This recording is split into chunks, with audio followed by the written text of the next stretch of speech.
네, 결국에 이벤트가 이렇게 또 시장을 공포로 몰아넣습니다. 좀 무난하게 지나가지 않을까라는 예상도 있었는데 결국에는 끝나지 않는 인플레와의 싸움은 계속될 것 같은 점을 예고하는 간밤의 뉴욕 증시였습니다. 최현재 전문가와 함께 내용 짚어드릴게요. 어서 오십시오. 안녕하십니까.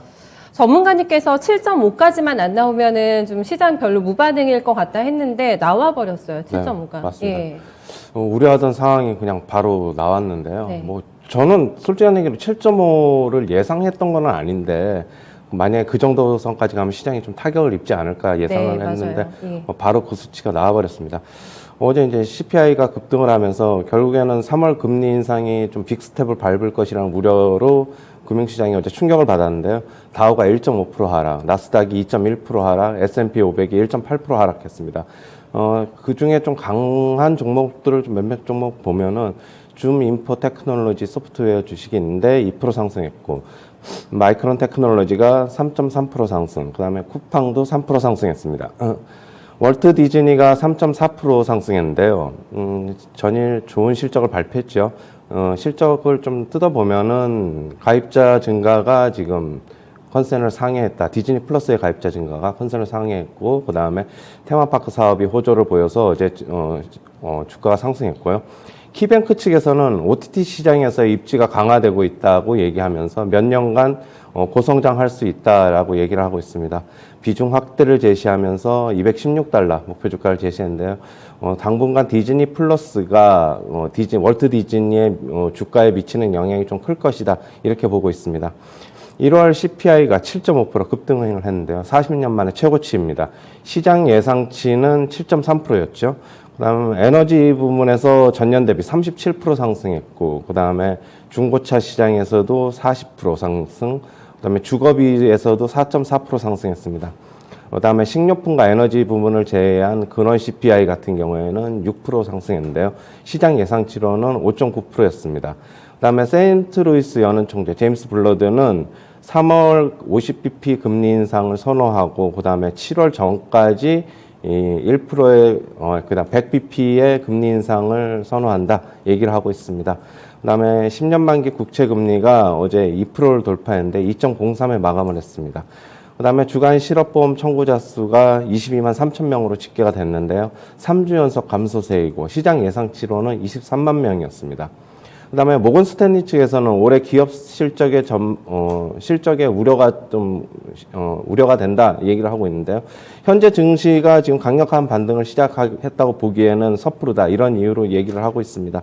지금 주요 IT 기업들이 실적이 나왔는데요. 실적이 실망스러운 기업들이 나타났다는 것은 올해 전체적으로 수익성 우려를 얘기한다라고 얘기를 하고 있습니다. 지금 경영진의 가이던스도 모호하다 이렇게 얘기를 하고 있는데요. 지금 작년에 강력한 수익성이 결국에는 올해 나타나지 못할 것이라는 걸 시사한다 얘기를 하고 있습니다. 그다음에 시티에서는 리오프닝 관련주에 좀 관심을 둬보자, 투자 유망하다 얘기를 하고 있는데요.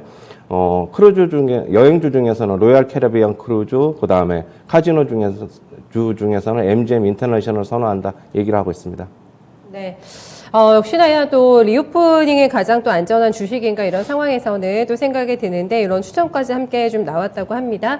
어제와는 또 판이하게 바뀐 분위기 때문에 더 혼란스러운 시장인 것 같은데 7.5라는 수치 저희가 인플레 이제 정점을 찍지 않았냐라는 정점론도 있지 않았습니까? 끝나지 않은 인플레 지금 계속 더 올라갈까요, 전문가님? 네. 이제는 솔직히 예측을 못 하겠는데 네. 어느 정도 저도 이제 좀 꺾일 것이라고 봤는데 아직까지 조금 더 계속적으로 좀 위로 좀 높게 나올 가능성 좀 열어둬야 될 것이다. 좀 그렇게 보고 있고요. 뭐가 많이 올라서 이렇게 인플레 이번에 7.5 에너지 부분 보면 유가, 예. 많이 올랐고 중고차 부분에서는 조금 꺾였어요. 꺾였지만은 여전히 높게 계속되고 있고 그렇죠. 여전히 그러고 주거비 같은 경우에서도 네. 여전히 높게 집계가 되고 있습니다. 안 꺾이네요. 지금 집값이 안 꺾이고 있는 상황이고 유가는 예상을 했던 부분입니다. 지정학적 리스크라던가 공급망 문제에서 그런 리스크가 발생이 됐기 때문에 결국에는 에너지 가격 때문에 우려했던 인플레가 꺾이지 않고 있는 모습, 어디가 꼭지인지를 예측할 수 없는 데이터를 확인했습니다. 그래서 이제 문제는 빅스텝을 밟을까? 제가 항상 3월 달에 50bp 가능성을 얘기하면은 전문가님께서는 설마 그러겠냐, 그럴 것 같진 않다라고 하셨는데, CMA 페드워치 결과 보면 50이 지금 넘었거든요, 퍼센티지가. 전문가님 뷰를 조금 바꾸시겠어요? 50bp 가능성? 지금 채권 시장에서 50이 넘은 게 아니라 지금 100% 예상하고 있거든요. 100%. 예. 네. 그렇게 해가지고 어제 이제 발표되면서 100%를 예상하고 있어가지고 바로 바뀌었죠. 뭐 거의 기정사실로 뭐 받아들이는 것 같습니다. 채권 시장에서 이렇게 예측을 하는 게 솔직히 어떻게 보면은 제일 정확하다고 좀 볼 수 있거든요. 그렇죠. 뭐 트레이더들이 제일 정확하게 받아들이고 있어가지고 결국에는 빅스텝 밟을 것이라고 보고 있고, 그다음에 제임스 블러드 같은 경우에는 7월 전까지 결국엔 3월, 5월, 6월 FOMC가 있는데 거기 그때까지 100bp 금리 인상을 해야 된다라고 주장을 하고 있고, 지금 예전 같으면은 제임스 블러드가 또 다시 얘기하는 거는, 예전 같은 경우에는 이렇게 뭐 수치가 굉장히 좀 충격적으로 나오면은 긴급 회의를 소집을 해서라도 금리를 올렸는데, 지금 그래야 된다. FOMC 열리기 전까지 중간에라도 올려야 된다. 이렇게 얘기를 하고 있습니다. 저희가 어제 그 애틀랜타 연은 총재의 발언을 중점적으로 전해드리지 않았겠습니까? 굉장히 비둘기파적인 멘트가 나왔기 때문에 그래서 또 안심을 했습니다만은, 역시 연준 내부에서도 이게 의견 조율이 잘 안 되고 있는 게 확인이 또 된 거네요. 그렇죠? 의견 맞습니다. 일치가 안 되고 예. 있어요. 예. 제임스 블러드 같은 경우에는 저번에는 50bp를 먼저 얘기해놓고, 지금 얘기를 했지만은 자기는 그래도 아직까지 0.25% 인상을 하는 것을 좀 더 선호한다고 얘기했는데, 어제 좀 CPI를 보고 좀 바꾼 것으로 좀 보고 있습니다. 네. 알겠습니다. 상황이 이렇습니다. 어쨌든 이게 나오게 되면서 공포지수가 24 레벨대까지 올라갑니다. 좀 폭등을 하루 만에 한 거고요. 10년물 국채금리는 우리 시장도 민감하게 반응하잖아요. 장 초반에 1.93에서 시작이 됐다가 2.05까지 찍게 되면서 결국에는 저희가 마지노선으로 생각하는 2%, 네, 마의 2%가 돌파가 됐습니다. 네. 7.5라는 CPI를 보고 빅스텝이 이제 거의 확실하다고 얘기해 주셨는데 2% 안착합니까? 그럼 10년물 금리도? 일단은 뭐 골드만삭스 측에서는 3분기 이후에는 결국엔 2에서 2.25로 안착할 것이라고 보고 있는데, 그게 평균 레벨대로나요? 예, 지금 생각보다 굉장히 좀 빨리 왔죠. 빨리 왔는데 왔죠. 조금 지금 어제 뭐 기술적으로 봐도 어제 조금 더 상승할 것이라고 보고 있는데, 어디까지 갈지는 좀 더 봐야 될 것 같고, 안착할지로도 좀 어떻게 될지는 좀 봐야 될 것으로 보고 있습니다. 또 제가 어저께 너무 또 이제 설레발 질문을 드린 것 같다라고 느끼는 게, 기술주 이제 반등 마무리가 됐을까요? 전문가님 제가 질문을 드렸는데 아니라고 하셨잖아요. 네. 이런 상황을 또 예측을 해주신 것 같긴 한데 더 대하기가 어려워집니다. 이러면은 매매하기가. 지금 제가 뭐 아니라고 한 거는 네. 조금 더 아직까지 저번에 바닥이 뭐 가바닥이라고 좀 보고 있어가지고 그냥 저는 말씀을 드린 거고, 예. 지금 생각보다는 조금 충격이 좀 일찍 온 것 같은데, 오늘 뭐 시장 그러니까 미국 시장이 금요일 시장이 어떻게 흘러갈지는 좀 봐야 될 것으로 보고 있고, 당분간은 조금 뭐 아래쪽으로 좀 열어둬야 되지 않느냐, 좀 그렇게 보고 있습니다. 네. 알겠습니다. 어쨌든 지금 분위기는 조금 안 좋아요. 지금 미장 끝나고 나서 움직이고 있는 선물 지수를 보더라도 지금 나스닥이 2% 넘게 좀 하락을 하고 있기 때문에 아직 이 충격파에서 헤어나지 못하고 있는 미선물의 동향까지 함께 점검을 해볼 수가 있겠습니다. 이번 주에는 전문가님께서 저희한테 계속해서 그 전략적인 부분 강조해 주시는 게 리오프닝 관련주인데, 월가에서도 이렇게 불안한 상황 속에서 대안이 되는 게 리오프닝주라고 얘기를 했습니다. 추세 가능성을 점점 더 힘을 실어주는 것 같아요. 리오프닝 쪽에. 지금 뭐 유럽이나 미국 같은 경우에는 뭐 방역 체계를 이제 거의 다 이제 하는 분위기고, 뭐 미국 같은 경우는 아직까지 뭐 지금 마스크를 지금 벗어야 되느냐 말아야 되느냐 이렇게 얘기하고 있는데, 유럽 측에서는 지금 마스크도 지금 뭐 결국에는 착용을 안 해도 된다 이렇게 얘기를 하고 있죠. 지금 결국에는 앞으로 위드 코로나 리오프닝 되면은 실적에 가장 크게 영향을 받을 수 있는 거는 역시 그쪽 카지노, 그다음에 여행, 항공주라고 좀 보고 있습니다. 그렇게 본다면 월가에서도 뭐 그걸 당연한 것으로 수순으로 좀 보고 있는 것 같은 분위기입니다. 네.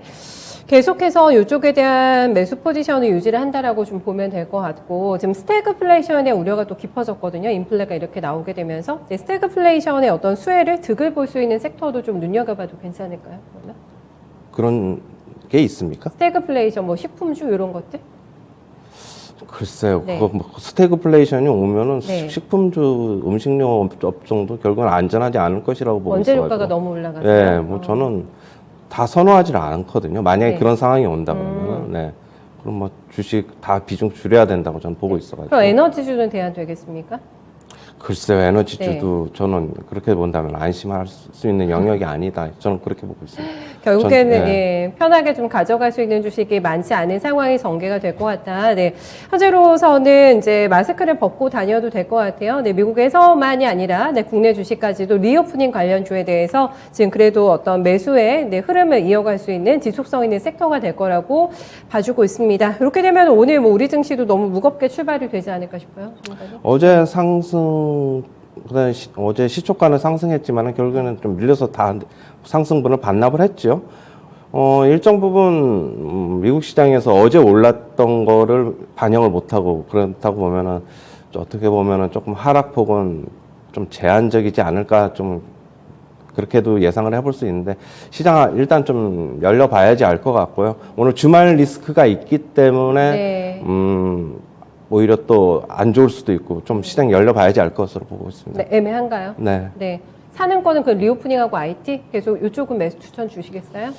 IT는 일단은 지금 IT 섹터는 최근에 좀 안 좋은데 IT 섹터 중에서도 실적이 잘 나온 기업들, 선별해서? 4분기 네. 실적 잘 나온 기업들 중에서 주가가 좀 못 간 기업들은 네. 좀 매수해봐도 괜찮다. 저는 그렇게 보고 있습니다. 혹여 하나 추려주실 만한 종목도 있으실까요, 그러면? 뭐 아침 방송에서도 얘기했는데 뭐 파크 시스템스가 4분기 실적이 굉장히 잘 나왔는데 어제 그저께 주가가 한 8% 넘게 올랐고 어제 한 3%, 2% 후반 정도 하락을 했는데 밀렸어요? 네. 빠지면 좀 관심에 둬도 괜찮지 않을까. 지금 IT 기업들 중에서 지금 실적 발표가 이제 다음 주까지 이제 다 이제 우리나라 시장도 다 마무리되는 것으로 알고 네. 있는데 이제 실적 나온 거 저는 실적 앞으로 예상해서 미리 선침해하는 것보다는 기존에 이제 실적을 이제 발표했는데 조금 못 갔던 주식 차라리 더 안전하지 않을까 그렇게 보고 있습니다. 네, 알겠습니다. 투자 전략에도 힌트 삼아 보겠습니다. 이번 주 수고 많으셨어요, 전문가님. 감사합니다. 네, 감사합니다. 네, 물가 급등에 짙어진 긴축 경고에 다시 한번 네, 뉴욕 시장, 주식시장과 국제시장이 뭐라고 해야 될까 좀 발작스러운 반응을 나타냈습니다. 결코 편치 않아도 오늘 우리 시장을 예고하고 있는 대목이기 때문에 주의 깊게 살펴보셔야 될 것 같고요. 안전지대가 많지가 않네요. 네, 이렇게 불안한 상황이기 때문에 좀 너무 고평가되어 있는 주식들은 아무래도 시장이 좀 문매를 맞지 않을까 예상해주고 있고요. IT 쪽에서도 이미 실적이 잘 발표가 됐는데 제값을 잘 평가받지 못하고 있는 좀 싼 주식들은 그래도 매수 기회를 포착해 보시면 좋을 것 같고 그래도 시세를 낼 수 있는 속성 있는 섹터를 찾는다면 여전히 리오프닝주라는 또 관점을 유지하고 있기 때문에 이쪽에서 함께 투자 힌트 찾아보시면 될 것 같아요. 네, 최현재 전문가와 함께 모닝타임즈였습니다.